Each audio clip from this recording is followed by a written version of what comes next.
بسم الله الرحمن الرحيم تبارك الذي بيده الملك وهو على كل شيء قدير الذي خلق الموت والحياة ليبلوكم أيكم أحسن عملا وهو العزيز الغفور الذي خلق 7 سماوات. அஸ்ஸலாமு அலைக்கும் வரஹ்மத்துல்லாஹி வபரகாத்துஹு. கண்ணியத்திற்குரிய எல்லாம் வல்ல அல்லாஹுவின் நல்லடியார்களே, அல்லாஹுவின் அருள் பொங்கும் புனிதம் நிறைந்த ரமலான் மாதத்தில் மரணமும் மறுமையும் என்கிற தலைப்பை தேர்வு செய்து அது தொடர்பான பல்வேறு தகவல்களை நாம் அறிந்து வருகிறோம். அதில் நேற்றைய தினம் இறுதியாக மறுமை ஏற்படுவதற்கு முன்னால் சில அடையாளங்கள் உலகத்திலே நிகழும், அந்த நிகழ்வுகள் குறித்து நபி ஸல்லல்லாஹு அலைஹி வஸல்லம் அவர்கள் செய்த முன்னறிவிப்புகளில் சிலவற்றை நேற்றைக்கு நாம் பார்த்தோம். அதுபோல ஏராளமான முன்னறிவிப்புகளை நபிகளார் செய்திருக்கிறார்கள். கியாமத் நாளுடைய நெருக்கத்தில் உலகம் அழிவதற்கு முன்பாக இன்னென்ன காரியங்கள் எல்லாம் நடந்தே தீரும் என்று நபிகளார் ஏராளமான செய்திகளை நமக்கு சொல்லியிருக்கிறார்கள்.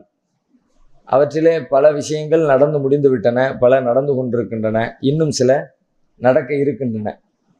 அவற்றை நடந்து கொண்டிருக்கிற அல்லது நடக்கப் போகிற நிகழ்வுகளை நாம் அவதானிக்கிற பொழுது நாம் கியாமத் நாளை மிக மிக நெருக்கத்திலே சந்திக்க இருக்கிறோம் என்கிற உணர்வை நாம் உணர்ந்து கொள்ள முடியுது. குர்ஆன்ல அல்லாஹ் ரப்புல் ஆலமீன் சொல்லி காட்டுகிறான், இக்தரபல் இன்னாசி ஹிசாபுஹும் வஹும் ஃபீ கஃப்லத்தின் முஅரிலூன். விசாரணை நாள் நெருங்கி விட்டது, ஆனால் அவர்களோ கவனமற்று புறக்கணித்திருக்கிறார்கள். ரொம்ப நெருக்கத்தில் தான் இருக்குது, அது எப்பவுமோ ரொம்ப நாள் ஆகும், இப்போத்துக்குள்ளே வராது, ஒரு நீண்ட நெடிய காலம் அதற்கு இருக்குது அப்படிங்கிற மாதிரி மனிதன் அலட்சியத்தில் இருக்கிறான். ஆனால் இக்தரபல் இன்னாசி ஹிசாபுஹும், மனிதர்களுக்கு அவர்களுடைய விசாரணை என்பது நெருங்கி விட்டது என்று குர்ஆன் சொல்லி காட்டுகிறது. அந்த பட்டியலில் அதற்கான அடையாளங்களை முன்னறிவிப்புகள் செய்த நபி ஸல்லல்லாஹு அலைஹி வஸல்லம் ஒரு செய்தியை சொன்னாங்க. இல்லை தர்க்கபுன்ன சுனன மன்கான கபலக்கும் ஷிபிரம் பி ஷிபிரின் திராம் பி திராயின். நீங்கள் உங்களுக்கு முன்னிருந்தவர்கள் சென்ற வழிகளை பின்பற்றுவீர்கள், ஜானுக்கு ஜான் முளத்துக்கு முளம் பின்பற்றுவீர்கள். வேற வேற சமுதாயத்தவர்கள் இதுக்கு முன்னாடி வாழ்ந்த சமுதாயத்தவங்க என்ன செய்கிறாங்களோ அதே மாதிரி நீங்களும் செய்வீங்க, அப்படியே அச்சு அசலாக அதை நீங்கள் ஃபாலோ பண்ணுவீங்க அப்படின்ற மாதிரி நபி அவர்கள் ஒரு முன்னறிவிப்பு செஞ்சாங்க.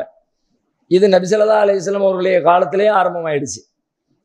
ஆரம்பமானது ரசூலுல்லாஹ்வுடைய காலத்திலே ஆரம்பமாயிருந்தாலும் கூட அதற்கு பிறகு இன்றைக்கு வரைக்கும் அது தொடர்ந்து கொண்டும் இருக்கிறது.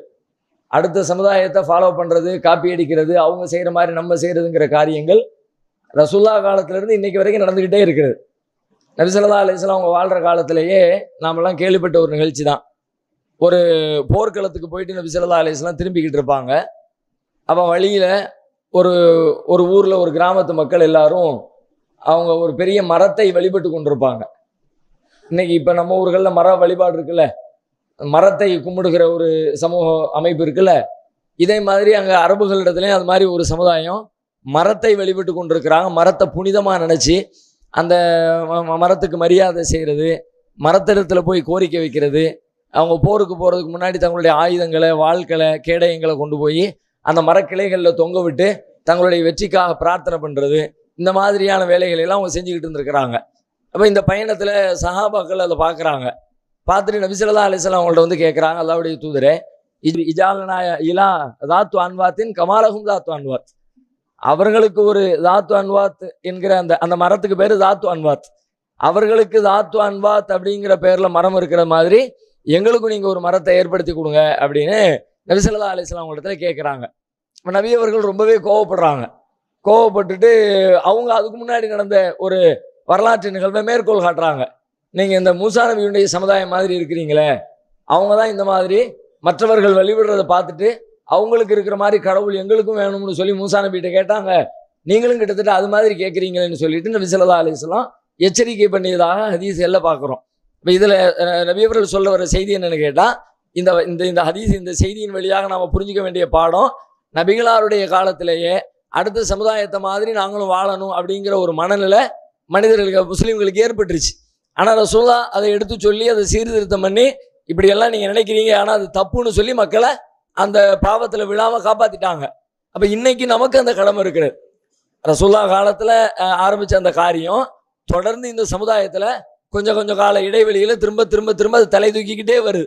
அப்போ அது எப்பொழுதெல்லாம் தலை தூக்குதோ, இஸ்லாமிய கலாச்சாரத்தை விட்டுட்டு, தூய்மையான இஸ்லாமிய வழிமுறைகளை விட்டுட்டு, வேறு வேறு சமுதாயத்தினுடைய கலாச்சார நடவடிக்கைகளை பின்பற்றக்கூடிய காரியம் எப்பமெல்லாம் தலை தூக்குதோ, அப்போவெல்லாம் நபிகளார் எப்படி எச்சரிக்கை பண்ணினாங்களோ அதே மாதிரி நாமளும் எச்சரிக்கை பண்ணி இந்த சமுதாயத்தை காப்பாற்ற வேண்டிய பொறுப்பு, அது சம்பந்தமான அறிவு யாருக்கு இருக்குதோ அவங்களுக்கு இருக்குது. இப்போ இன்னைக்கு நம்ம பார்த்தோம்னா, இன்னைக்கு நாம இஸ்லாத்தின் பெயரால் நடக்கிற பல்வேறு மூட பழக்க வழக்கங்கள், அனாச்சாரங்கள், பிதஅத்துகள், ஷிர்கான காரியங்கள் எல்லாமே மற்ற சமுதாயத்திலிருந்து காப்பி அடிக்கப்பட்டது தான். இஸ்லாமிய கலாச்சாரத்தில் உள்ளதே இப்போ தர்கா வழிபாடு இருக்கிறது. தர்கா வழிபாடு யூதர்களிடமிருந்து காப்பி அடிக்கப்பட்டது, கிறிஸ்தவர்களிடமிருந்து காப்பி அளிக்கப்பட்டது. அவங்க என்ன பண்ணாங்க, அவங்கள யாராவது அவங்களுடைய நல்லடியார் இறந்துட்டாங்கன்னா அந்த அடக்க ஸ்தலத்தில் ஒரு பெரிய வழிபாட்டு தலத்தை உண்டாக்கி அவங்களுடைய ஓவியங்களை எல்லாம் வரைஞ்சி வச்சு இந்த மாதிரி அவங்கள வழிபட்டுக்கிட்டு இருந்தாங்க. நமது தாருசலாம் வாழ்வியல் பயிற்சி மையத்தில் இஸ்லாத்தை கற்க வருவோருக்கு உணவு, தங்குமிடம், ஹத்னா, அபிடவிட் மற்றும் பெயர் மாற்றம் உள்ளிட்ட அனைத்தையும் செய்து கொடுக்க நபர் ஒருவருக்கு ரூபாய் 15,000 செலவாகிறது. இறையருளால் அதற்குரிய வாய்ப்பும் வசதியும் பெற்றவர்கள் ஒருவருக்கோ இருவருக்கோ தம்மால் இயன்றவருக்கு பொறுப்பேற்று இப்பணியில் தம்மையும் இணைத்துக் கொள்ளுமாறு அன்போடு கேட்டுக்கொள்கிறோம். இம்மையின் மூலம் மறுமையை வெல்லும் மகத்தான பணிகள் தொடர உங்கள் துஆக்களை கேட்கிறோம். சிந்தனை, செயல், பொருளாதாரம் உள்ளிட்ட அனைத்து வித ஒத்துழைப்பையும் உங்களிடம் எதிர்பார்க்கிறோம். உங்களுடைய ஜகாத் மற்றும் நன்கொடைகளை கீழ்கண்ட வங்கி கணக்கில் அனுப்பவும். நபி ஸல்லல்லாஹு அலைஹி வஸல்லம் சொன்னாங்க, ஒரு தடவை நபியவர்களுடைய மனைவி அன்னை உம்மு ஹபீபா ரலியல்லாஹு அன்ஹா அவங்க சிரியாவில் ஒரு கிறிஸ்தவ தேவாலயத்துக்கு போனாங்க. போயிட்டு அந்த தேவாலயத்தை பற்றி உட்காந்து பேசிக்கிட்டு இருக்கிறாங்க. வேற சில பெண்களோடு சேர்ந்து பேசிக்கிட்டு இருக்கிறாங்க. நபி ஸல்லல்லாஹு அலைஹி வஸல்லம் படுத்திருக்கிறாங்க. இவங்க பேசிக்கிட்டு இருக்கிற செய்தியை கேட்ட உடனே ரசூலுல்லாஹ் எந்திக்கிறாங்க. எந்திரிச்சு உட்கார்ந்து சொல்றாங்க, இந்த மாதிரி அவர்களை அல்லாஹ் சபித்து நாசமாக்கட்டும். இந்த சர்ச்சுக்கு போனேன், இந்த சர்ச் அப்படி இருந்துச்சு, அங்கே இப்படி இருந்துச்சு அப்படின்னு அதை வர்ணிக்கிறாங்க. இப்போ நபி ஸல்லல்லாஹு அலைஹி வஸல்லம் சொல்றாங்க, அவங்கள அல்லாஹ் நாசமாக்கட்டும். ஏன் தெரியுமா? இதா மாத்த மினுஹும் சாலிஹு, அவங்கள யாராவது ஒரு நல்லடியார் இறந்துட்டாருன்னா பனவலா கப்ரிஹி மஸ்ஜிதா, அவர்களுடைய அடக்க ஸ்தலத்துல ஒரு வழிபாட்டு தலத்தை, ஒரு சுஜூது செய்யக்கூடிய மஸ்ஜிதை உண்டாக்கிக்கிறாங்க. சவ்வரு ஃபீஹி தில்க சூரா, அவருடைய ஓவியங்களை எல்லாம் அங்கே வரைஞ்சி வச்சிடறாங்க. உலாய்க்கு ஷிராருல் ஹல்க இந்தல்லாஹ், இவர்கள்தான் அல்லாஹ்வுடைய படைப்பிலே மகா கெட்டவர்கள் அப்படின்னு நபி ஸல்லல்லாஹு அலைஹி வஸல்லம் எச்சரிக்கை பண்ணினாங்க. இப்போ நம்மிடத்துல அந்த கல்ச்சர் வந்துருச்சு, இறந்தவர்களை அடக்கம் பண்ணி வச்சு அங்கே போய் வழிபாடு செய்யக்கூடிய பழக்கம் வந்துருச்சுன்னா அப்போ அவங்கள பார்த்து நம்ம காப்பி அடிக்கிறோம். அது யாரெல்லாம் செய்கிறாங்களோ, அதை யார் ஊக்குவிக்கிறாங்களோ, அதை யார் அறியாமையில் போய் பயன்படுத்துகிறாங்களோ அவங்கள்ட்ட எல்லாம் எடுத்து சொல்லி சீர்திருத்தம் பண்ண வேண்டிய கடமை நமக்கு இருக்கிறது. இப்படி எல்லா காரியங்களும் இருக்குது. நம்முடைய அன்றாட வாழ்க்கையோடு ஒரு திருமணத்தில் இருந்து, ஒரு மரணத்தை அடக்கம் செய்கிறதுல இருந்து, ஒரு நம்ம வீட்டில் நடக்கிற நிகழ்ச்சிகளில் சில காரியங்கள் அரங்கேற்றதுலேருந்து எல்லாமே பக்கத்து ஆட்கள்கிட்ட இருந்து மற்ற சமுதாயத்திலிருந்து காப்பி அடிச்சு நிறைய காரியங்கள் நம்முடைய சமுதாயம் செஞ்சுக்கிட்டு இருக்குது. இப்படி நடக்கும்னு ரசூலுல்லாஹ் சொன்னாங்க, அப்படி நடக்குது. அதே நேரத்தில் அது பாவமான காரியம்னு எச்சரிச்சிருக்கிறாங்க. அதுலேருந்து நாம் விலக வேண்டிய கட்டாயமும் நமக்கு இருக்குங்கிறத புரிந்து கொள்ள வேண்டும். அதுபோல் நபி ஸல்லல்லாஹு அலைஹி வஸல்லம் ஒரு நாள் சஹாபாக்களோடு உட்கார்ந்துருக்கும் போது வெளியிலிருந்து ஒரு மனிதர் வர்றார். வந்தால் அந்த ஆளை பார்த்தா லோக்கலில் உள்ளவர்கள் யாருக்குமே தெரியல. வெளியூர்காரன்னு நல்லா தெரியுது, ஏன்னா லோக்கலில் உள்ளவர்னா எல்லாருக்கும் தெரியும்ல. வெளியூர்காரரு, நம்ம ஊருக்காரர் இல்லைன்னு தெரியுது. ஆனால் அவருடைய கோலத்தை பார்த்தா லோக்கலில் உள்ளவர் மாதிரி இருக்கு. கோலம்னா என்ன? வெளியூர்ல இருந்து வந்தாங்கன்னா பாலைவனத்தில் பயணம் பண்ணி வரும்பொழுது முடியெல்லாம் பரட்டையா இருக்கும், ட்ரெஸ் எல்லாம் அழுக்கு படிஞ்சு போயிருக்கும். அப்படிதான் வெளியூர்ல இருந்து பயணம் பண்ண முடியும் அன்றைய காலத்தில். இன்னைக்கு அப்படி இல்லை. இன்னைக்கு நாம இத்தனை 1000 கிலோமீட்டர் பயணம் பண்ணாலும் நம்ம உடம்புல ஒரு தூசி கூட படாமல் டிராவல் பண்ணிட முடியும். நபி ஸல்லல்லாஹு அலைஹி வஸல்லம் காலத்தில் அப்படியெல்லாம் முடியாது. பக்கத்தில் இருக்கிற ஒரு சின்ன கிராமத்துக்கு ஒரு 5 கிலோமீட்டர் தூரத்தில் போகணும் அப்படின்னா கூட உடம்பெல்லாம் அழுக்காயிரும், புழுதி படிஞ்சிரும். ஆனால் இந்த ஆள் வர்றவருடைய உடம்புல புழுதி இல்லை, தலைமுடி நல்ல பனியை வாரி சீவப்பட்டிருக்கிறது. ட்ரெஸ்ஸை பார்த்தா வெள்ளேர்னு பளிச்சுன்னு பள்ளியாசலுக்கு பக்கத்தில் குளிச்சு துவைச்சி ட்ரெஸ்ஸை தூக்கி போட்டுட்டு எப்படி இருக்கும் அந்த மாதிரி அவருடைய ஆடை ரொம்ப பளிச்சுன்னு இருக்குது. ஆனால் ஆளை பார்த்தா வெளியூர்காரர் மாதிரி இருக்கிறாரு. அப்படிப்பட்ட ஒரு மனிதர் நபிகளாருடைய சபைக்கு வர்றார். வந்தவர் என்ன பண்றாரு, நேரா ரசூலுல்லாஹ்வுக்கு பக்கத்துல போறாரு. அவங்க உட்கார்ந்துருக்கிறாங்க. அவங்களுடைய முட்டுக்காலோடு தன்னுடைய முட்டுக்காலை சேர்த்து ஒட்டிக்கிட்டு உட்கார்றாரு. சஹாபாக்களுக்கெல்லாம் ஆச்சரியமா இருக்கு. யார் இவர், இவர் வந்ததே வித்தியாசமா தெரியுது, ஆனா போய் உட்கார்ற ஸ்டைல பார்த்தா ரசூலுல்லாஹ்வுடைய முட்டுல முட்டிக்கிட்டு உட்கார்ந்துருக்காரு அப்படின்னு ஆச்சரியத்தோட பாக்குறாங்க. வந்தவர் உடனே கொஞ்சம் கூட வெயிட் பண்ணாம ரசூலுல்லாஹ் இடத்துல சில கேள்விகளை கேட்கிறார். எனக்கு நீங்க அக்பிர்னி அனில் ஈமான், ஈமான் என்றால் என்ன, அதை பத்தி சொல்லுங்க. உடனே ரசூலுல்லாஹ் அதுக்கு ஆன்சர் பண்றாங்க. அன் தூமின பில்லாஹி வ மலாயிகத்திஹி வ குதுபிஹி, அல்லாஹ்வை நம்பணும், வேதங்களை நம்பணும், தூதர்களை நம்பணும், இதுதான் ஈமான் அப்படின்னு பேசுறாங்க. உடனே அடுத்து கேட்கிறார், அக்பிர்னி அனில் இஸ்லாம், இஸ்லாம்னா என்ன, இஸ்லாத்தை பத்தி சொல்லுங்க. இஸ்லாம்னா தொழுகிறது, நோன்புக்கிறது, ஹஜ் பண்றது அப்படின்னு இஸ்லாத்தினுடைய கடமைகளை சொல்றாங்க. இப்படியே சில கேள்விகளை கேட்கிறார். ஒமல் எஹசான், எஹசான் என்றால் என்ன, அதுக்கு ரசூலுல்லாஹ் ஆன்சர் பண்றாங்க. ஒவ்வொரு ஆன்சர் பண்ணும் பொழுதும் வந்தவர் என்ன பண்றாருன்னா ரசூலுல்லாஹ் பார்த்து சொல்றாரு, சதகத்த, கரெக்டா சொன்னீங்க, கரெக்டா சொன்னீங்க அப்படிங்கிறார். சஹாபாக்களுக்கெல்லாம் ஆச்சரியமா இருக்கு. இவர் என்னமோ பெரிய வாத்தியார் மாதிரி, ரசூல் ஸல்லல்லாஹு அலைஹி வஸல்லம் என்னமோ ஸ்டூடெண்ட் மாதிரி, அவங்க சொல்ற பதிலை இவர் கரெக்ட் பண்றாரு. வாத்தியாரு தானே மாணவன் சொல்ற பதில கரெக்ட், வெரி குட் அப்படிம்பாரு. இவர் அதே மாதிரி ரசூலுல்லாஹ் பதில் சொல்றாங்க. அவர் உட்கார்ந்துக்கிட்டு சரியா சொன்னீங்க, சரியா சொன்னீங்கன்னு உடனே ரசூலுல்லாஹ்வோட பெரிய ஆள் மாதிரி இவர் இருக்கிறாரு, பேசுறாரு அப்படின்னு கவனிச்சுக்கிட்டே இருக்கிறாங்க. உங்கள் அஸ்னான் மல்டி ஸ்பெஷாலிட்டி பல் மருத்துவமனை, பல் மற்றும் வாய் சம்பந்தப்பட்ட அனைத்து விதமான நோய்களுக்கும் எங்களிடம் சிறப்பு சிகிச்சை அளிக்கப்படும். அஸ்னான் மல்டி ஸ்பெஷாலிட்டி பல் மருத்துவமனை, கலெக்டர் அலுவலகம் அருகில், நாகர்கோவில். அப்ப வந்தவர் பேச்சுக்கு இடையில ஒரு கேள்வியை கேட்கிறாரு. மத்தஸா, கியாமத் நாள் எப்பொழுது வரும் அப்படின்னு கேட்கிறார். உடனே நபி ஸல்லல்லாஹு அலைஹி வஸல்லம் பதில் சொல்றாங்க, மல் மஸ்ஊலு அன்ஹா பி அலம மின ஸாயில், கேள்வி கேட்கப்படுகிறவன் கேள்வி கேட்கிறவரை விட அதிகம் தெரிந்தவன் இல்லையே. அப்படின்னா என்ன அர்த்தம், என்னை விட உங்களுக்கு தான் நல்லா தெரியும் அப்படிங்கிறாங்க. உண்மையிலே சஹாபாக்களுக்கு இப்ப இவர் ஏதோ பெரிய ஆளு தான் போல இருக்கு, என்னை விட உனக்கு தான் ரொம்ப தெரியும் அப்படிங்கிறாங்கன்னா, அப்போ ஏதோ முக்கியமான ஆள் வந்திருக்கிறாரு, ரசூலுல்லாஹ்வோட ஒரு கை மேல போல இருக்குது அப்படின்னு கூர்ந்து கவனிச்சுக்கிட்டே இருக்கிறாங்க. இப்ப அடுத்து அவர் கேட்கிறாரு, சரி அக்பிர்னி அன் அமாராத்திஹா, கியாமத் நாள் எப்போ வரும்னு தெரியாதா, சரி அதுக்குரிய அடையாளங்கள் ஏதாவது இருக்கு, அதையாவது சொல்லுங்க அப்படிங்கிறார். உடனே ரசூலுல்லாஹ் சில அடையாளங்களை சொல்றாங்க. அதுல ஒரு அடையாளம் சொல்றாங்க, அன் தலிதல் அமது ரப்பத்தஹா, ஒரு பெண் தன்னுடைய எஜமானியை பெற்றெடுப்பாள். இப்போ ஒரு பெண்ணு குழந்தைய பெற்றெடுக்கிறா அப்படின்னா அவருடைய பிள்ளையை பெற்றெடுப்பா, அவருடைய மகனை பெற்றெடுப்பா, அவருடைய மகளை பெற்றெடுப்பா. ஆனா நபி ஸல்லல்லாஹு அலைஹி வஸல்லம் என்ன சொல்றாங்க, அன் தலிதல் அமது ரப்பத்தஹா, ஒரு பெண் தன்னை நிர்வகிக்கிற, தன்னை விட தன்னுடைய எஜமானியாக இருக்கிற ஒருத்தரை பெற்றெடுப்பாள் அப்படின்னு சொல்லி நபி ஸல்லல்லாஹு அலைஹி வஸல்லம் சொல்றாங்க. இது அதனுடைய அடையாளம். நபி ஸல்லல்லாஹு அலைஹி வஸல்லத்துடைய காலத்துல இந்த அடையாளம் எப்படி புரிந்து கொள்ளப்பட்டுச்சு அப்படின்னு நமக்கு தெரியல. நபி தோழர்கள் எப்படி எடுத்துக்கிட்டாங்க, தாபீன்கள், தபா தாபீன்கள், அடுத்தடுத்து சமுதாயம் இதை எந்த அளவுக்கு புரிந்து கொண்டார்கள் அப்படின்னு நமக்கு சரியா தெரியல. ஆனா இன்னைக்கு நபி ஸல்லல்லாஹு அலைஹி வஸல்லம் சொன்ன செய்தியை அப்படியே புரிந்து கொள்வதற்கான காட்சிகள் கண்ணுக்கு முன்னாடி அப்படியே விரிகிறது. இன்றைய நவீன உலகத்துல அறிவியல் டெக்னாலஜி எல்லாம் வளர்ந்து விட்ட இந்த காலகட்டத்துல நடந்திருக்கிற ஒரு மாற்றங்களில் ஒன்று என்னன்னு கேட்டா, பெண்கள் தங்களுடைய பிள்ளைகளை பெற்றெடுப்பதை போலவே சில பெண்கள் தங்களுடைய எஜமானர்களை பெற்றெடுக்கிறார்கள், தங்களுடைய முதலாளிகளை பெற்றெடுக்கிறார்கள்.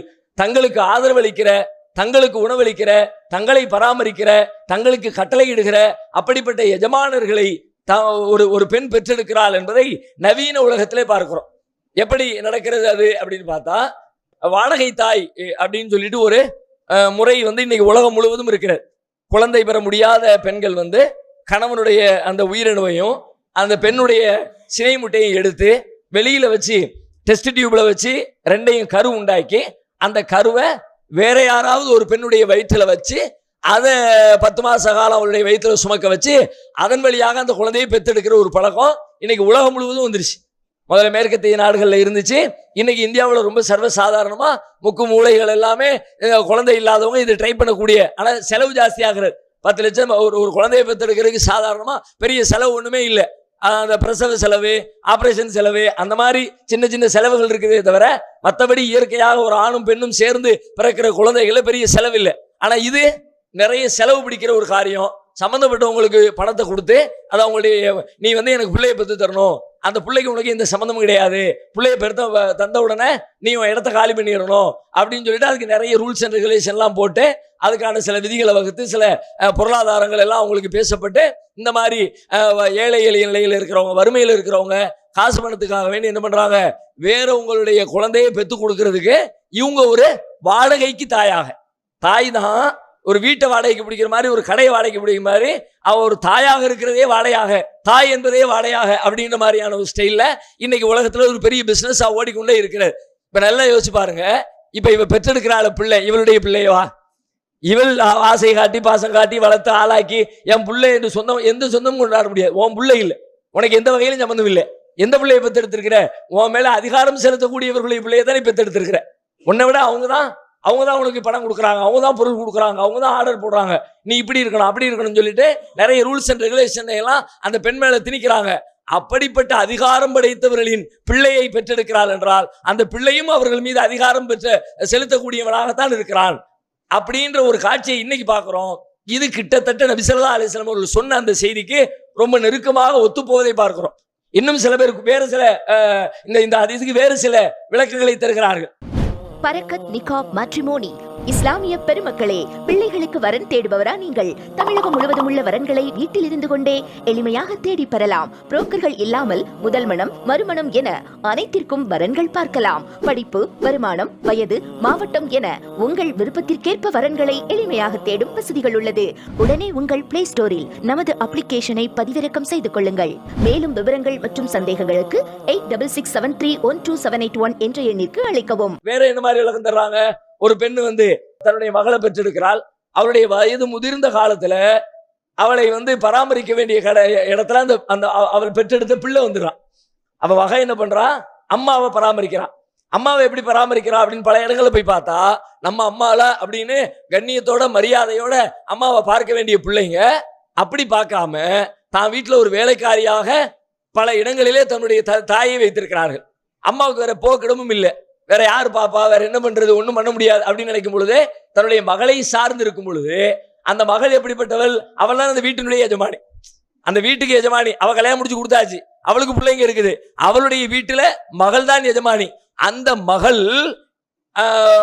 மகளுடைய அரவணைப்புல, மகளுடைய பாதுகாப்புல, மகளுடைய அதிகாரத்தின் கீழே யார் போறான்னு பார்த்தா அவளை பெற்றெடுத்து தாய் வந்துடுறான். அப்ப கிட்டத்தட்ட இதுவும் அதற்கு நெருக்கமாக இப்படிப்பட்ட ஒரு காட்சியும் கூட ஒரு பெண் தன்னுடைய எஜமாட்டியை பெற்றெடுப்பாள் என்று சொல்லப்படுகிற இந்த செய்தி அதற்கு இந்த விளக்கமும் ஏதால பொருந்தி போகிற ஒரு விளக்கமாக இருக்கிறது. இன்னும் அதுல கூடுதலான ஒரு செய்தி என்ன கேட்டா, தன்னுடைய எஜமாட்டியை பெற்றெடுப்பாள் அப்படின்னா பெண்பாலா இருக்கு. பெண் பிள்ளையை பெற்றெடுத்தா மட்டும்தான் இது பொருந்தும். அப்ப ஆம்பளை பிள்ளைங்க இப்படி நடந்தா பொருந்தாளா அப்படின்னு அப்படி ஒரு கேள்வி வரும். சில அறிவிப்புகள்ல ஆண்பாலும் வருகிறது. சில அறிவிப்புகள்ல ஒரு பெண் தன்னுடைய எஜமானியை பெற்றெடுப்பாள், இன்னொரு சில அறிவிப்புகள்ல ஒரு பெண் தன்னுடைய எஜமானனை பெற்றெடுப்பாள் என்று வருகிறது. இது நடக்கும்னு நபி ஸல்லல்லாஹு அலைஹி வஸல்லம் சொன்னாங்க.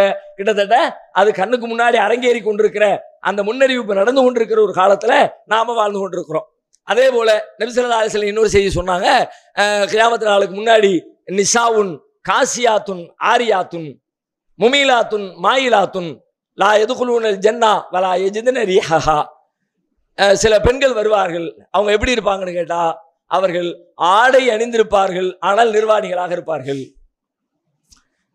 ஆடை அணிஞ்சா நிர்வாணத்துக்கு எதிர். ஆடை இல்லாம இருந்தாதான் நிர்வாணம். உடம்புல ஆடையே இல்லை அதானே நிர்வாணம்னு சொல்லுவோம். ஆனா நபி ஸல்லல்லாஹு அலைஹி வஸல்லம் சொல்றாங்க, ஆடை அணிந்திருப்பார்கள் ஆனால் நிர்வாணிகளாக இருப்பார்கள். ஆடையே இல்லை, ஆடை இல்லைன்னு சொன்னாலும் இல்லைன்றது பொருந்தணும், ஆடை இருக்குன்னு சொன்னாலும் இருக்குங்கிறது பொருந்தும். ரெண்டு மாதிரியும் பொருந்தக்கூடிய ஒரு காட்சி அமைப்பு இது நபி ஸல்லல்லாஹு அலைஹி வஸல்லம் காலத்துல சொல்லவே முடியாது. இப்படி கற்பனை ஒரு சாதாரண மனுஷனால இப்படி கற்பனவே பண்ண முடியாது. ஏன்னா அன்னைக்கு இருந்த துணிமணிகளை பத்தி யோசிச்சு பாருங்க. அன்னைக்கெல்லாம் ரொம்ப கனமான சாக்கு துணி மாதிரியான அந்த மாதிரி துணிகள் மட்டும்தான் அன்னைக்கெல்லாம் உண்டு. இன்னைக்கு இருக்கிற மாதிரியான துணி ஆடைகள் பெருக்கம், புதிய முறைகள்ல கண்டுபிடிக்கப்படுற ஆடை முறைகள்லாம் இன்னைக்கு கிடையவே கிடையாது.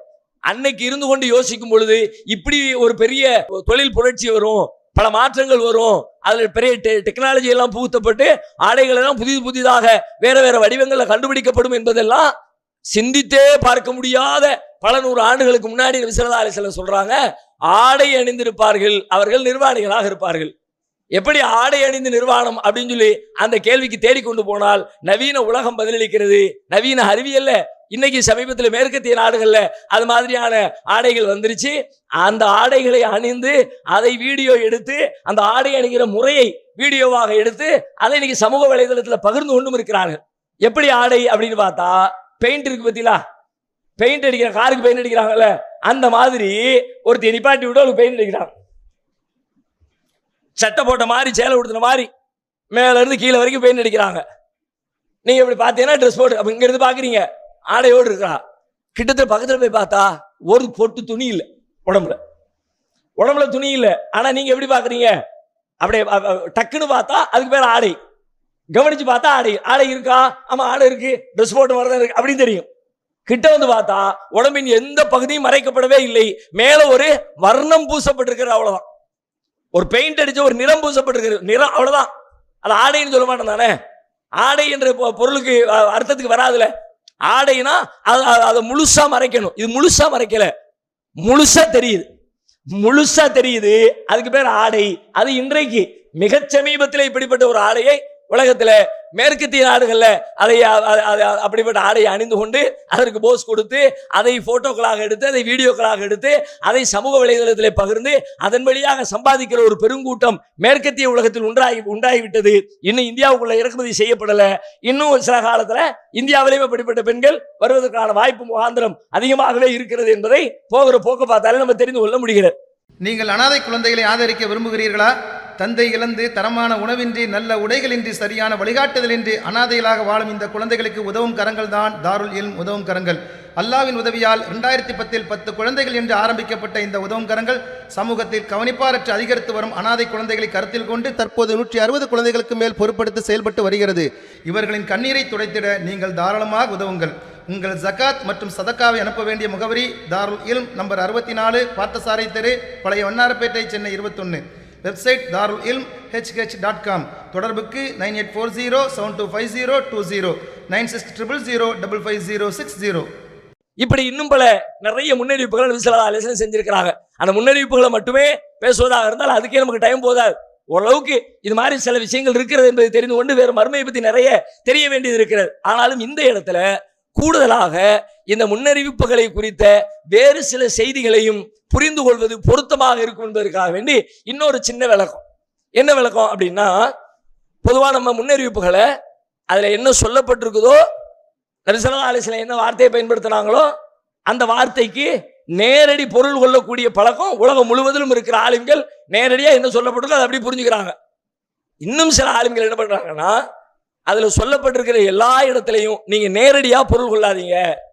சில இடத்துல நேரடி பொருள் பொருந்துகிற இடத்துல நேரடி பொருள் கொடுங்க. ஆனா நேரடி பொருளில் மட்டுமே புரிஞ்சுக்கணும்னு நீங்க முயற்சி எடுக்காதீங்க. ஏன்னா நபி ஸல்லல்லாஹு அலைஹி வஸல்லம் அவங்க நேரடியான கருத்தில் மட்டுமே பேசுவதில்லை. சில நேரங்களில் வார்த்தை ஒன்றை சொல்லும், அதற்குள்ளே இருக்கிற கருத்து வேறொன்றை சொல்லும். அது மாதிரி உள்ரங்கமா வேற கருத்து இருக்குதா, அதுக்கு வாய்ப்பு இருக்குதா, அதை புரிந்து கொள்ளக்கூடிய சூழல் இருக்குதா, அதற்குள்ள ஏதேனும் அரசியல் இருக்குதா, அந்த அரசியலை தெளிவுபடுத்தக்கூடிய சட்டங்கள் இருக்குதா அப்படின்னு அதற்கு உள்ள வேற அர்த்தம் இருக்கான்னு யோசிச்சு பாருங்க இப்படின்னு சொல்லிட்டு மாற்று விளக்கங்கள் கொடுக்கிறார்கள். ஒட்டுமொத்தமா எல்லா விஷயத்துக்கும் மாற்று விளக்கம் கொடுக்கணும்னு அவசியம் இல்லை. ஆனால் அப்படி மாற்று விளக்கம் கொடுக்கப்பட்டால் அது குர்ஆனுக்கும் ஹதீஸுக்கும் முரணில்லாமல் இருந்தால், அது ஏற்க தகுந்த அடிப்படையில் என்னுடைய சிந்தனையும் ஒத்துக்கொள்கிற வகையில இருந்தால் அப்படிப்பட்ட மாற்று விளக்கங்களை ஏற்றுக்கொள்வதில் பிழை இல்லை என்பதையும் புரிந்து கொள்ளணும். ஏன்னா அப்படி ஒரு பெரிய சர்ச்சை இஸ்லாமிய உலகத்தில் இருக்கிறது. முன்னறிவிப்புகளுக்கு மாற்று விளக்கம் கொடுக்கலாமா கூடாதா? உதாரணமா ஃபுராத் நதிக்கரையில தங்கம் கொட்டும்னு நபி ஸல்லல்லாஹு அலைஹி வஸல்லம் சொன்னாங்க. கியாமத் நாளுக்கு முன்னாடி ஃபுராத் நதிக்கரை என்ன பண்ணும்னு கேட்டா, அது தனக்குள்ள இருந்து தங்க பாலங்களை அப்படியே வெளியே தள்ளும். அப்படி வெளியே தள்ளுகிற நேரத்துல மக்கள் போய் அதை போட்டி போட்டுக்கிட்டு எடுக்க போவாங்க. கடுமையான சண்டை ஆயிரும். சண்டை எப்படி போயிரும் தெரியுமா? 100 பேர் அதுல களத்துக்கு வந்தாமலா 99 பேர் செத்து போயிருவான். நபி ஸல்லல்லாஹு அலைஹி வஸல்லம் சொல்றாங்க 99 பேர் செத்து போயிருவான். அந்த அளவுக்கு பிரச்சனை ஆயிரும். நீ போய் அதுல தலை விட்டுறாத, நீ போய் அதுல போய் எடுக்க போறேன்னு நீனும் அந்த சண்டையில போய் கலந்துக்காத அப்படின்னு நபி ஸல்லல்லாஹு அலைஹி வஸல்லம் சொல்றாங்க. அப்போ இதுவரைக்கும் இருக்கிற பெரும்பான்மையான அறிஞர்கள் என்ன சொன்னாங்க? ஒரு காலம் வரும், தண்ணி ஓடிக்கிட்டு இருக்கு. இன்னைக்கு தண்ணி ஓடிக்கிட்டு இருக்கிற இந்த ஆத்துல ஒரு நாளைக்கு அல்லாஹ் தங்கத்தை வெளியே கொண்டு தள்ள போறான், உலகமே போட்டி போட்டு அதுல சண்டை போட போகுது. ஓகே, அப்படி இருக்குமானால் அதை ஏற்றுக்கொள்வதில் தப்பே இல்லை. நேரடியாக அந்த ஹதீஸ் அதைத்தான் சொல்லுது, அந்த வாசம் அதைத்தான் சொல்லுது. ஃபுராத் நதினா இன்னைக்கு அந்த யூப்ரடிஸ் அப்படிம்பாங்க. அந்த யூப்ரடிஸ் நதி ஈராக்கு பகுதியில் இருக்கக்கூடிய அந்த நதியில வந்து இந்த மாதிரி ஒண்ணு நடக்கும். நேரடியாக நடந்தால் ஓகே, நபி ஸல்லல்லாஹு அலைஹி வஸல்லம் சொன்ன மாதிரி அப்படியே என்று புரிந்து கொள்ளலாம். ஆனால் சில பேர் என்ன சொல்றாங்க, இதுக்கு நீங்க அந்த பொருள் கொள்ளாதீங்க, தங்கம் கொப்பளிக்கும்னு சொன்னா விலை மதிக்க முடியாத பொருட்கள் எங்கே கிடைக்கும், அதன் வழியாக உலகத்தில் சண்டைகள் நடைபெறும், அந்த சண்டைகளை சிக்கிக் கொள்ளாதே என்று அதற்கு பொருள் என்று சொல்லி மாற்று விளக்கம் கொடுக்கிறாங்க. விலை மதிக்க முடியாத பொருள் அப்படின்னா என்ன? தங்கத்துக்கு அடுத்தபடியாக இன்னைக்கு உலகத்தில் இருக்கிற விலை மதிக்க முடியாத பொருள் பெட்ரோல், கச்சா எண்ணெய். உலகத்தில் கல்ஃப் வளைகுடா பகுதிகளில் முதலாக எங்கே இந்த கச்சா எண்ணெய் கண்டறியப்பட்டது அப்படின்னு சொன்னா ஃபுராத் நதிக்கரையில தான் கண்டறியப்பட்டது. நபி ஸல்லல்லாஹு அலைஹி வஸல்லம் எந்த நதிக்கரையில தங்கம் கொப்பளிக்கும்னு சொன்னாங்களோ, தங்கத்தை கொண்டு தள்ளுனாங்களோ அந்த பகுதியில தான் வளைகுடாவில் 1 நூற்றாண்டு கூட ஆகல. வளைகுடா போன இன்னையிலிருந்து 100 வருஷத்துக்கு முன்னாடி இன்னைக்கு நீங்க பாக்குறீங்களா, அரபு கண்ட்ரி துபாய் பாக்குறிய, குவைத்தை பாக்குறிய, சவுதியை பாக்குறிய, ஒன்னு அப்படியே மாளிகைகள்ல என்ன மாதிரியோ கற்பனை பண்ண முடியாத அந்த அளவுக்கு வளர்ந்து போய் இருக்கிறது. மக்கள் செல்வ செழிப்போடு இருக்கிறாங்க. நாமெல்லாம் போய் அவங்களுக்கு வேலை செஞ்சு கொடுத்துட்டு இருக்கிறோம். அவங்க யார்கிட்ட வேலை. ஆனா 100 வருஷத்துக்கு முன்னாடி, கரெக்டா ஒரு 100 வருஷத்துக்கு முன்னாடி பின்னாடி போய் பார்த்தோம்னா அவங்க எல்லாரும் ஆடு மேய்ச்சிக்கிட்டு இருந்தாங்க, மீன் பிடிச்சிக்கிட்டு இருந்தாங்க, ஒட்டகம் மேய்ச்சிக்கிட்டு இருந்தாங்க. இதுதான் அவங்களுடைய, நம்மை விட இந்தியாவில் வாழுகிற நாமாவது 100 ஆண்டுகளுக்கு முன்னால் அவ்வளவு மோசத்துல இருந்து சொல்ல முடியாது. ஆனா அவங்க அவ்வளவு அதல பாதாளத்தில் இருந்தவங்க அந்த கருப்பு தங்கம் என்று அழைக்கப்படுகிற பெட்ரோல் கண்டுபிடிக்கப்பட்டதற்கு பிறகு அதுக்கு பிறகு ஒவ்வொரு பகுதியில ஆய்வு செஞ்சு எங்க ஊர்ல இருக்கு வளைகுடா முழுவதும் இன்னைக்கு பெட்ரோலை எடுத்து செல்வத்தை செழிச்சு கொளிச்சுக்கிட்டு இருக்கு. இல்ல இப்படி ஒரு மாற்று விளக்கம் இருக்குது. அதனால் ஏற்பட்ட பிரச்சனை, சண்டை, எத்தனை போர்கள், அந்த போர்கள்ல மக்கள் தங்களை காத்துக் கொள்வதற்கு என்ன செஞ்சிருக்கணும் என்கிற அரசியலை எல்லாம் நபி ஸல்லல்லாஹு அலைஹி வஸல்லம் இதற்குள்ளே பேசுகிறார்கள் என்று சில பேர் இதற்கு மாற்று விளக்கம் கொடுக்கிறார்கள். ஆரோக்கியமான வாழ்க்கை முறைக்கு புதியதோர் ஆரம்பம். RS organic malt. எங்களிடம் மால்ட் வெரைட்டிகள், ஹெல்த் இன்ஸ்டன்ட் பிரேக்ஃபாஸ்ட், சூப் வெரைட்டிகள், ஹெல்த் சைட் டிஷ் வகைகள், summer special rose milk syrup, நன்னாரி சிரப், ஹேர் கேர் பொருட்கள், ஸ்கின் கேர் பொருட்கள் மற்றும் ஆம்லா குல்கன் ஆகியவை கிடைக்கும். உயர்தரமான சுகாதாரமான முறையில் அன்புடன் கலந்து தயாரிப்பதே எங்களின் தனி சிறப்பு. மேலும் தொடர்புக்கு ஆர்எஸ் ஆர்கானிக் மால்ட், இலக்கம் 14/77 east Kalmandapam road, Royapuram, Chennai. Cell number 8610034194. இப்ப நாம இதை ஏற்பதா மறுப்பதா? ஏற்கிறதா இருந்தாலும் மறுக்கிறதா இருந்தாலும் சிந்திச்சு ஏற்கணும், சிந்திச்சு மறுக்கணும். அது அவரவருடைய முடிவு. நீங்க ஏற்றால் நீங்க தான் அல்லாஹ்விடத்தில் பதில் சொல்லுவீங்க. நான் ஏற்றால் நான் தான் அல்லாஹ்விடத்தில் பதில் சொல்ல போறேன். நான் மறுத்தால் நான் தான் அல்லாஹ்விடத்தில் பதில் சொல்ல போறேன். நீங்க மறுத்தா நீங்க தான் அல்லாஹ்விடத்தில் பதில் சொல்ல போறீங்க. நபிகளாருடைய முன்னறிவிப்பை ஏத்துக்கிட்ட மறுத்துக்கிட்ட எதுவா இருந்தாலும் அவரவரை சார்ந்தது. ஆனா இந்த ஏற்றலும் மறுத்தலும் எப்படி நிகழ்கிறது அதான் கேள்வி. குருட்டுத்தனமா அதெல்லாம் கிடையாதுப்பா, தங்கம்னா தங்கம் தான்ப்பா அப்படின்னு எங்க அறிஞர் சொல்லிட்டாங்கப்பா, எங்க ஆலிம்சாக்கள் சொல்லிட்டாங்கப்பா அப்படின்னு ஆலிம்சா சொன்னதுக்காக வேண்டி அப்படி நம்புகிறோமா? அல்லது மாற்று கருத்து சொல்லக்கூடியவர்கள் எந்த அர்த்தத்தில் சொல்றாரு, அவர் சொல்றது பொருந்தி போகுதா இல்லையா என்பதை கேட்டு புரிந்து அதற்கு பிறகு ஏற்கிறோமா மறுக்கிறோமா என்ற முடிவுக்கு நாம வரணும். ஏன்னா அப்படி பொருள் கொள்ளக்கூடிய வகையில அல்லாஹ் பேசுவான் என்று குர்ஆனே சொல்கிறது. நபிகள் அருமைப்படி பேசுவார்கள். எல்லாத்தையும் தெளிவா அப்படியே நேரடியா புரிஞ்சுக்கிற மாதிரி மட்டும் பேசுவேன்னு அர்த்தம் இல்லப்பா. நான் சூசகமா பேசுவேன், உள்ள ஒண்ணு வச்சு வெளியில புரிஞ்சுக்கிற மாதிரி பேசுவேன், நீ சிந்திச்சு கண்டுபிடிக்கிற மாதிரி பேசுவேன் அப்படின்னு அல்லாஹ் ஒரு ரசூலுமே சொல்றாங்க. குர்ஆன்லயே பாருங்க, குர்ஆனை பத்தி அல்லாஹ் சொல்றான், ஹுவல்லதி அன்ஸல அலைக்கல் கிதாப மின்ஹு ஆயாத்தும் முஹக்கமாத்துன் ஹுன்ன உம்முல் கிதாப். இந்த குர்ஆன் உங்களுக்கு நாம் தந்திருக்கிறோம். இந்த குர்ஆன்ல உறுதி செய்யப்பட்ட வசனங்கள் இருக்கிறது. முஹக்கம் அப்படின்னு சொல்லுவாங்க, உறுதி செய்யப்பட்டதுன்னா அந்த வசனத்துக்கு அதுதான் அர்த்தம், அதை விட்டா வேற அர்த்தமே கிடையாது. லா இலாஹ இல்லல்லாஹ், அல்லாஹ்வை வணங்குங்கள், அல்லாஹ்வை வணங்கு, அதான் அர்த்தம். அல்லாஹ்வை வணங்குனா என்ன அர்த்தம் தெரியுமா அப்படின்னு அதுக்கு ஒரு வியாக்கியானம்லாம் கொடுக்க முடியாது. அல்லாஹ்வை வணங்குனா அல்லாஹ் வணங்கு, அல்லாஹ் பயப்படுனா அல்லாஹ் பயப்படு. நேரடியாக ரெண்டு கருத்துக்கு இடம் இல்லாத, சந்தேகத்திற்கு வாய்ப்பு இல்லாத அப்படிப்பட்ட வசனங்கள் இந்த குர்ஆனிலே இருக்கிறது. ஹுன்ன உம்முல் கிதாப், அதுதான் இந்த வேதத்தின் தாய் வசனங்கள், அதான் பேஸ். அடுத்து சொல்றான் வஉஹரு முத்தஷாபிஹாத், இந்த குர்ஆன்ல இன்னும் சில வசனங்கள் இருக்கிறது.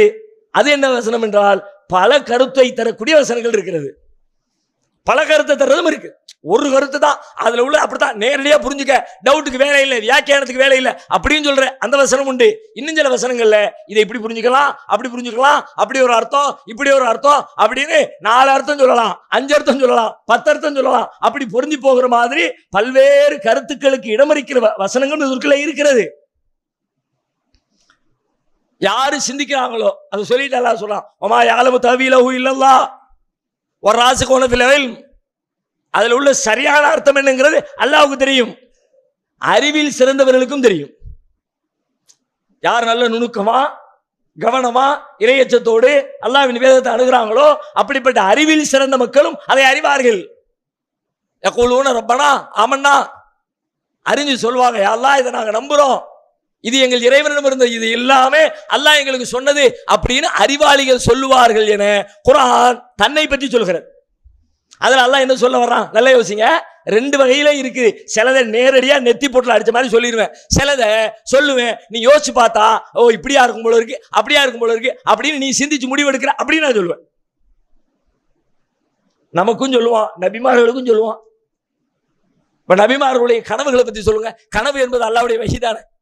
நபிமார்களுக்கு கனவுகளை கொடுத்தான் அல்லாஹ், கனவின் வழியாக பாடம் நடத்தினான். பாடம் நடத்தும் போது இப்ராஹிம் நபிக்கு பாடம் நடத்தினா எப்படி? இப்ராஹிம் நபி வந்து சொல்றாங்க, இன்னி ரஅய்து ஃபில் மனாமி அன்னி அதுபஹுக. தான் பிள்ளைகிட்ட வந்து சொல்றாங்க, இஸ்மாயில் நபிட்ட, தம்பி நான் கனவு கண்டேன், உன்னை அறுத்து பலி கொடுக்குற மாதிரி கனவு கண்டேன். அப்போ நேரடியா பிள்ளைய போட்டு அறுக்கிற மாதிரி கண்டாங்க. அப்படியே அருன்னு எல்லாம் சொல்லிட்டான். யூசுப் நபி கனவு கண்டாங்க, இன்னி ரஅய்து அஹத அஷர கௌகபன் வஷம்ஸ வல் கமர ரஅய்துஹும் லி சாஜிதீன். 11 நட்சத்திரங்களும் சூரியனும் சந்திரனும் எனக்கு சஜதா செய்வதை போல கண்டேன். அவங்க வாழ்நாள எந்த நட்சத்திரமும் சஜதா செய்யல, எந்த சூரியனும் சஜதா செய்யல, எந்த சந்திரனும் சஜதா செய்யல. நபி தானே, நபிக்கு எல்லாம் ஒரு செய்தி சொல்றான்ல, எப்படி சொன்னா பாருங்க. அதுக்கு வேற ஒரு விளக்கம். அவங்க பெரிய பொறுப்புக்கு வந்து நாட்டில் வந்து பெரிய அதிகாரம் வந்ததுக்கு பிறகு அப்பன் சொல்றாங்க, என் அதிகாரத்துக்கு கீழே என் அண்ணன் தம்பிமார் 11 பேர் வந்துட்டீங்க, என்னை பெத்தெடுத்த தாய் வந்துட்டீங்க, என் தகப்ப வந்துட்டீங்க, நீங்க தான் நான் அன்னைக்கு அந்த கண்ட கனவுக்கு விளக்கம்.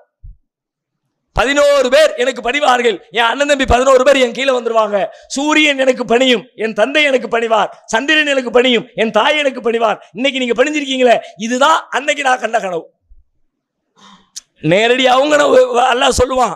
அப்படி சொல்ல, ஏன் இப்படி ஏன் சொன்ன, எப்ப அப்படியெல்லாம் அல்லாஹ்னு சொல்ல முடியாது. அல்லாஹ் எப்ப எப்படி சொல்லணும்னு நினைக்கிறானோ அப்ப அப்படி சொல்லுவோம், அவ்வளவுதான். நமது தாருஸ்ஸலாம் வாழ்வியல் பயிற்சி மையத்தில் இஸ்லாத்தை கற்க வருவோருக்கு உணவு, தங்குமிடம், ஹத்னா, அபிடவிட் மற்றும் பெயர் மாற்றம் உள்ளிட்ட அனைத்தையும் செய்து கொடுக்க நபர் ஒருவருக்கு ரூபாய் 15,000 செலவாகிறது. இறையருளால் அதற்குரிய வாய்ப்பும் வசதியும் பெற்றவர்கள் ஒருவருக்கோ இருவருக்கோ தம்மால் இயன்றவருக்கு பொறுப்பேற்று இப்பணியில் தம்மையும் இணைத்துக் கொள்ளுமாறு அன்போடு கேட்டுக்கொள்கிறோம். இம்மையின் மூலம் மறுமையை வெல்லும் மகத்தான பணிகள் தொடர உங்கள் துஆக்களை கேட்கிறோம். சிந்தனை, செயல், பொருளாதாரம் உள்ளிட்ட அனைத்து வித ஒத்துழைப்பையும் உங்களிடம் எதிர்பார்க்கிறோம். உங்களுடைய ஜகாத் மற்றும் நன்கொடைகளை கீழ்கண்ட வங்கிக் கணக்கில் அனுப்பவும். நபி ஸல்லல்லாஹு அலைஹி வஸல்லத்தை எடுத்துக்கங்க. நபித்துவத்தினுடைய ஆரம்ப கட்டத்துல கனவு வருது, வஹி வருது. அந்த கனவு எப்படி இருந்துச்சு? இரவுல பார்ப்பாங்க, காலையில அப்படியே கண்ணுக்கு முன்னாடி பார்ப்பாங்க. இரவுல கனவுல பார்ப்பாங்க, மறுநாள் காலையில கண்ணுக்கு முன்னாடி அப்படியே நடக்கும். அதான் ஆரம்பத்து வஹி. இக்ரா பிஸ்மி ரப்பிக்கல் லதீ கலக் சூரா இறங்கின குர்ஆனுடைய வஹிக்கு முன்னாடி அல்லாஹ் வழங்கிய வஹி இது, கனவு வஹி. அந்த கனவு வஹி எப்படி இருக்கும்? நைட்டு கனவு, காலையில அப்படி நனவு. என்னென்னலாம் கனவுல கண்டாங்களோ அதெல்லாம் அப்படி அப்படி அப்படி நடந்துகிட்டே இருக்கும். நேரடியா சொல்லிட்டான் அல்லாஹ். ஆனா எல்லா இடத்துலையும் நேரடியா சொன்னா, பல இடத்துல சூசகமா சொன்னான். ரசூலுல்லாஹி வந்து சொன்னாங்க, என் கையில தங்க காப்பு போடப்பட்டு இருந்துச்சு, 2 காப்பு என் கையை அழுத்திக்கிட்டு ரொம்ப கனமா இருக்கிற மாதிரி இருந்துச்சு. ஊதி விடு அப்படின்னு எனக்கு சொல்லப்பட்டுச்சு. ஃபூனு ஊதுனேன், அவ்வளவுதான் பறந்துருச்சு. அப்ப தங்க காப்பு போடுவாங்க, ரசூலுல்லாஹ் ஊதுவாங்க, ஊதுன உடனே பறந்துரும். அப்படி நடக்கலையே ரசூலுல்லாஹ்வுடைய வாழ்க்கையில. ரசூலுல்லாஹ் தங்க காப்பு போடவும் இல்லை, அவங்க ஊதவும் இல்லை, அது பறக்கவும் இல்லை. அப்ப என்ன, அதுக்கு விளக்கம் சொல்றாங்க, தங்க காப்பு பறக்குது, என் கையை அழுத்திக்கிட்டு இருக்கிறது இந்த பொய்யர்கள் 2 பேரு நானும் நபின்னு சொல்லி வந்து நிக்கிறானே, அவனுவ என்னை அழுத்துகிற சிரமத்துக்குரிய காப்புகளாக வந்து நிக்கிறாங்க. ஆனா அவங்களுக்கு எதிராக ஒரு சின்ன ஆக்ஷன் எடுத்த உடனே ஒண்ணுமில்லாம போயிட்டான், அவ்வளவுதான். இதுதான் அந்த கனவுக்கு விளக்கம். நேரடியாக அல்லாஹ் சொல்லலாம்ல. ரசூலுல்லாஹ் காலத்துல அந்த பொய்யர்கள் வந்திருக்கிற ஆட்களை காட்டி அவங்களோட ரசூலுல்லாஹ் சண்டை போடுற மாதிரி அல்ல அவனை ஊதி விட்டு பறக்க வைக்கிறோம் அப்படி காட்டியிருக்கலாம். அல்லாஹ் நினைச்ச முடியும் தானே. ஆனா அல்லாஹ் செய்யல. நினைச்சா செய்வான், விரும்பினா இப்படி செய்வான், விரும்பினா அப்படி செய்வான். ஒரு தடவை ரசூலுல்லாஹ் சொல்றாங்க, நான் கனவு கண்டேன், வாள் ஒன்று உடஞ்சு போச்சு, வாள் உடஞ்ச மாதிரி கண்டேன். திரும்ப கொஞ்ச நேரம் கழிச்சு பார்த்தா அந்த வாள் சரியாயிடுச்சு. ரெண்டையுமே கனவுல கண்டேன். ரசூலுல்லாஹ் எந்த வாள் உடையவும் இல்லை, உடஞ்ச வாள் சேரவும் இல்லை. அப்படி நேரடியா நடக்கல. வேற என்ன நடந்துச்சு? உஹது போர்க்களத்துல முதல்ல தோல்வி வருது, பிறகு வெற்றி வருது. ரசூலுல்லாஹ் சொல்றாங்க, வாள் உடஞ்சிச்சுல உஹது போர்க்களத்துல நாம அடைஞ்ச தோல்வி, வாள் சேர்ந்துச்சுல பிறகு நாம அடைந்த வெற்றி. அதைத்தான் அந்த கனவுல அல்லாஹ் எனக்கு சொன்னான். அப்ப அல்லாஹ் ரப்பல் ஆலமீன் இந்த மனித குலத்திற்கு, நபிமார்களுக்கு, நமக்கு சொல்லுகிற செய்தியை சில நேரங்களில் நேரடியாக சொல்லுவான், சில நேரங்களில் மறைமுகமாக சிந்தித்து உணர்கிற வகையிலே சொல்லுவான். ரெண்டுமே அல்லாஹ் சொல்லுகிற செய்தி. நேரடியாக சொன்னதை மட்டுமே எடுப்பேன், அதற்குள்ளே இருந்து புரிந்து விளங்குகிற விஷயங்களை எடுத்துக்கொள்ள மாட்டேன் என்று நாம் உதாசீனப்படுத்த முடியாது. ஆனால் சிந்திக்கிற பொழுது சரியா சிந்திக்கணும், இறையச்சத்தோடு சிந்திக்கணும், புதுமையை சொல்லணும், வித்தியாசமா பேசணும். அப்படின்றதுக்காக வேண்டி சிந்திச்சா அல்லாஹ்விடத்தில் மாட்டிக்குவோம். இப்ப ரசூலுல்லாஹ் சொல்றாங்க, செருப்பு வார் மறுமை நாளுக்கு, கியாமத் நாளுக்கு முன்னாடி செருப்பின் வார் பேசும் மனிதர்களோடு. செருப்பின் வார் பேசும்னா அதுக்கு ஏதோ ஒரு அறிவியல் விளக்கம் சொல்லப்படுகிறதா? பொருத்தமா இருந்தா எடுத்துக்குங்க. அதிசய பிராணி ஒன்று வரும், குர்ஆனை சொல்லி காட்டுகிறது. கியாமத் நாளுக்கு முன்னாடி அதிசயமா ஒரு பிராணி, ஒரு விலங்கு ஒன்று வரும். துகல்லிமுஹும் அன்னன்னாஸ கானூபி ஆயாத்தினாலா யூகினும். அந்த பிராணி எப்படிப்பட்ட பிராணின்னு கேட்டா, அது அல்லாஹ்வை நம்பிக்கை கொள்ளாம உறுதி இல்லாம இருக்கிறாங்களே, அல்லாஹ்வுடைய வசனங்களை நம்பாம இருக்கிறாங்களே, அந்த மக்களிடத்துல ஏன்பா இப்படி இருக்கிறீங்க அப்படின்னு அந்த விலங்கு பேசும். விலங்கு பேசும் என்றால் நேரடியா விலங்கு பேசும். ஓகே, அந்த வசனம் அந்த அர்த்தத்தை தான் தருது. இல்ல அதுக்கு இப்படி ஒரு அர்த்தம், இதை புரிந்து கொள்வதற்கு என்னென்ன வசனங்கள் துணை சான்றுகளாக இருக்கிறது என்று ஒருவர் சிந்தித்து அதற்கு ஒத்த, அதை ஏற்றுக்கொள்ள தகுந்த வகையில அதை புறக்கணிக்காமல் ஒரு கருத்தை அதற்குள்ளே இருந்து எடுத்து சொல்லுகிறார் என்றால் ஏற்க முடிந்தால் ஏற்கணும் தானே. சொல்லவே சொல்லாத, மாற்று கருத்தின் பக்கம் போகவே போகாத. நபிகளாரும் சொல்றாங்க, அல்லாஹ் அப்படி பேசுறான் மட்டும் இல்ல, நானும் அப்படி பேசுவேங்கிறான். மற்ற நபிமார்களுக்கு கொடுக்கப்படாத சில சிறப்புகள் எனக்கு மட்டுமே கொடுக்கப்பட்டிருக்கிறது. அப்படி கொடுக்கப்பட்ட சிறப்புகள்ல ஒண்ணு என்ன? ரசூலுல்லாஹ் சொல்றாங்க, உஅதீது ஜவாமிஅல் கலிம், நான் கலிமாக்களின் மொத்தத்தை கொடுக்கப்பட்டுள்ளேன். அப்படின்னு என்ன அர்த்தம்? நான் பேசினா ஒரு வார்த்தையை பேசுவேன், ஆனா அந்த ஒரு வார்த்தையிலிருந்து நீங்க 10 அர்த்தம் எடுக்கலாம். அப்படி நான் பேசுவேன். இப்படியும் புரியலாம், அப்படியும் புரியலாம், அப்படி அந்த அர்த்தத்தை எடுக்கலாம், இந்த அர்த்தத்தை எடுக்கலாம். அப்படிங்கிற மாதிரி வார்த்தைகளின் மொத்தமாக பல அர்த்தத்தை எடுக்கிற வகையிலே பேசுகிற ஆற்றலை அல்லாஹ் வேறு எந்த நபிக்கும் கொடுக்காமல் எனக்கு கொடுத்திருக்கிறான். அப்ப நபி ஸல்லல்லாஹு அலைஹி வஸல்லம் அப்படிலாம் பேசுவாங்க தானே. இந்த வகையிலேயும் இதை நாம் புரிந்து கொள்ள வேண்டும் என்று சொன்னா அது ஒரு பெரிய குழப்பமாக நாடு முழுவதும், உலகம் முழுவதும் ஓடிக்கொண்டே இருக்கிறது. தஜ்ஜால் என்றால் என்ன, யஜூஜ் மஜூஜ் என்றால் என்ன, ஈசா நபி வருகையை பற்றி எப்படி புரிவது, பூகம்பம் என்றால் என்ன, 3 பூகம்பம் ரசூலுல்லாஹ் பெரிய அடையாளங்கள் சொன்னாங்கல்ல. கியாமத் நாளுடைய நெருக்கத்தில் தஜ்ஜால் வருவான், ஈசா நபி வருவாங்க, சூரியன் மேற்கிலே உதிக்கும், 3 பூகம்பங்கள் உலகத்துல முக்கியமாக 3 பூகம்பங்கள் நடக்கும், அதிசய பிராணி கொண்டு வெளிப்படும். அதுல இன்னொன்னு சொன்னாங்க, யமன்ல இருந்து ஒரு நெருப்பு ஒண்ணு அப்படியே புறப்பட்டு மக்களை விரட்டிக்கிட்டே வரும். எங்க சேர்க்கும்னு கேட்டா மஹ்ஷர்ல சேர்க்கும் அப்படிங்கிறாங்க. மஹ்ஷர்ல அது நேரடி அர்த்தம்னு சொன்னா, மஹ்ஷர்ல நெருப்பு, மஹ்ஷர் என்பது எப்படி இருக்கும்? மஹ்ஷர் மைதானம் எப்படி இருக்கும்? நம்ம இருக்கிற இந்த பூமியே மஹ்ஷர் மைதானமா? இப்படி இருக்காது. யௌம துபத்தலுல் அர்து கைரல் அர்து, இந்த பூமி வேறொரு பூமியாக மாற்றப்பட்டுருங்கிறான் அல்லாஹ். இந்த பூமி இல்ல, அது வேற வடிவத்தில் வேற மாதிரி வேற ஒரு பூமியில அதுல கொண்டு நிப்பாட்டி வச்சிருவான் அல்லாஹ். இந்த பூமி வேறு பூமியாக மாற்றப்படும். ஆனா அந்த ஹதீஸ் என்ன சொல்லுது? கியாமத் நாளின் நெருக்கத்துல யமன்ல இருந்து ஒரு நெருப்பு ஒன்று புறப்படும், அது மக்களை எல்லாம் அப்படியே பத்திக்கிட்டே வரும். வந்து அந்த நெருப்புக்கு பயந்து மக்கள்லாம் ஓடி ஓடி ஓடி ஓடி வருவாங்க. எல்லாரும் ஓடி கொண்டு வந்து ஒரு இடத்துல சேர்க்குமே. எந்த இடம்? அதான் மஹ்ஷர், அதான் விசாரணை நீதிமன்றம். இதை நேரடியாக புரிவதா அல்லது இதற்கு மாற்று விளக்கம் கொடுத்து புரிவதா என்று கேட்டால், மாற்று விளக்கத்தோடு புரிவதுதான் குர்ஆனுக்கு நெருக்கமாக இருக்க முடியும். இப்படி நமக்கு சொல்லப்பட்டிருக்கிற முன்னறிவிப்புகளை பார்க்கிற பார்வையிலும் நமக்கு ஒரு மாற்றம் தேவைப்படுகிறது என்பதை இந்த நேரத்திலே புரிந்து கொள்ள வேண்டும். இதை அடுத்து இன்னும் பல செய்திகளை நபி ஸல்லல்லாஹு அலைஹி வஸல்லம் மறுமை குறித்து அது எப்படி இருக்கும், எப்படி நிகழும் என்பதை குறித்து வரக்கூடிய நாட்களில் இன்ஷா அல்லாஹ் தொடர்ந்து நாம் பார்க்கலாம்.